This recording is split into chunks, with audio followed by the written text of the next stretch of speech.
এক ভাই প্রশ্ন করেছেন, মৃত ব্যক্তির নামে কোরবানি করা যাবে কি? মূলত আমরা যত ইবাদত বন্দেগী করে থাকি সব ইবাদত বন্দেগী আল্লাহর জন্যই করে থাকি। আল্লাহ তাআলা এই বিষয়টি কোরআনুল কারিমে স্পষ্টভাবে জানিয়ে দিয়েছেন যে কুল ইন্না সলাতি ওয়া নুসুকি ওয়া মাহইয়ায়া ওয়া মামাতি লিল্লাহি রাব্বিল আলামিন। বলো, আমার সালাত, আমার কোরবানি, আমার জীবন, আমার মৃত্যু সে আল্লাহর জন্য, যিনি সৃষ্টিকুলের রব। সূরা আল আনআম ৬ নম্বর সূরার ১৬২ নম্বর আয়াত। আল্লাহ তাআলা অন্য আয়াতে স্পষ্টভাবে জানিয়ে দিয়েছেন, ওয়ালিকুল্লি উম্মাতিন জাআলনা মানসাকাল লিয়াযকুরুসমাল্লাহি আলা মা রাযাকাহুম মিন বাহিমাতিল আনআম। প্রত্যেক জাতির জন্য আমি কোরবানির নিয়ম করে দিয়েছি, যাতে তারা আল্লাহর নাম স্মরণ করতে পারে যে সমস্ত জন্তু তিনি রিজিক হিসাবে দিয়েছেন তার উপর। সূরা আল হজ ২২ নম্বর সূরার ৩৪ নম্বর আয়াত। এখানে আল্লাহ তাআলা বলছেন যাতে তারা স্মরণ করতে পারে আল্লাহর নাম যে সমস্ত জন্তু তাদেরকে আল্লাহ রিজিক হিসেবে দান করেছেন তাদের উপর। অর্থাৎ জবাই করার সময় যেন আমরা বলতে পারি বিসমিল্লাহি আল্লাহু আকবার। তাহলে আমরা কি করব? মূলত এর একটি সমাধান হচ্ছে আমরা মৃত ব্যক্তির পক্ষ থেকে এবং জীবিত ব্যক্তিদের পক্ষ থেকে কোরবানি করব। কারণ নামে নয়, পক্ষ থেকে আমরা কোরবানি করব। যেমন আব্দুর রহিমের পক্ষ থেকে বা আমার মৃত বাবা তার পক্ষ থেকে যদি আমরা কোরবানি করি তাহলে সেটা আমাদের জন্য জায়েজ হবে। কেননা আল্লাহ সুবহানাহু ওয়া তাআলা কারো জন্য দোয়া করা বা কাউকে সওয়াবে অংশীদার করা এটা তিনি উত্তম হিসাবে ঘোষণা করে দিয়েছেন, অর্থাৎ এটা জায়েজ বরং উত্তম কাজ।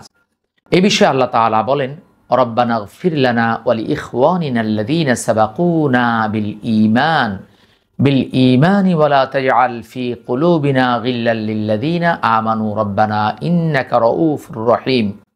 হে আমাদের রব, আমাদেরকেও আমাদের ভাই যারা ঈমান নিয়ে আমাদের পূর্বে অতিক্রান্ত হয়েছে তাদেরকে ক্ষমা করুন, এবং যারা ঈমান এনেছিল তাদের জন্য আমাদের অন্তরে কোনো বিদ্বেষ রাখবেন না। হে আমাদের রব, নিশ্চয় আপনি দয়াবান, পরম দয়ালু। ৫৯ নম্বর সূরা, সূরা আল হাসর ১০ নম্বর আয়াত। এই আয়াতে আল্লাহ তাআলা স্পষ্টভাবে জানিয়ে দিয়েছেন যে যারা আমাদের পূর্বে গত হয়েছে তাদেরকে আমরা আমাদের সওয়াবে অংশীদার করতে পারবো, অর্থাৎ তাদের জন্য আমরা দোয়া করতে পারবো। এক ব্যক্তি সিয়াম রেখে তার স্ত্রীর সাথে মিলিত হলে রাসূলুল্লাহ সাল্লাল্লাহু আলাইহি ওয়াসাল্লাম তাকে গোলাম আজাদ করার কথা বললেন, একাধারে ৬০টি সিয়াম রাখার কথা বললেন। সে অপারগতা প্রকাশ করলে তিনি বললেন ৬০ জন মিসকিনকে সে খেতে দিতে পারবে কিনা, তাতেও সে অপারগতা প্রকাশ করলো। এরপর রাসূলুল্লাহ সাল্লাল্লাহু আলাইহি ওয়াসাল্লামের কাছে এক ঝুড়ি খেজুর আসলে তিনি তাকে বললেন, যাও এগুলো নিয়ে যাও এবং এগুলো মানুষের মাঝে বিতরণ করে দাও।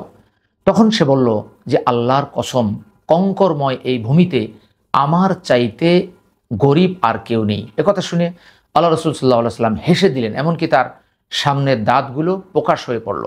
তখন তিনি বললেন, যাও তোমার পরিবারকে এ থেকে খেতে দাও। সহিহ বুখারী হাদিস নাম্বার 1936। অর্থাৎ কারোর পক্ষ থেকে কেউ কোনো কিছু আদায় করতে পারে। ঠিক তেমনিভাবে আমরা যদি মৃত ব্যক্তির পক্ষ থেকে কোরবানি করি তাহলে তারা সওয়াব লাভ করবে।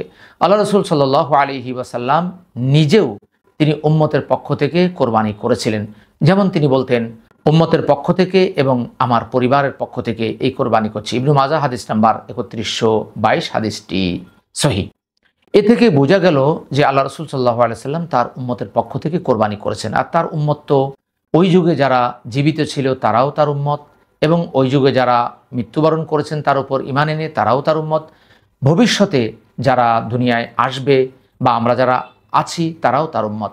অতএব কারো পক্ষ থেকে কোরবানি দিলে সেটা জায়েজ আছে, কিন্তু কারো নামে কোরবানি দিলে সেটা জায়েজ নয়। নাম হবে একমাত্র আল্লাহর। আশা করি বিষয়টি অনুধাবন করতে পেরেছেন।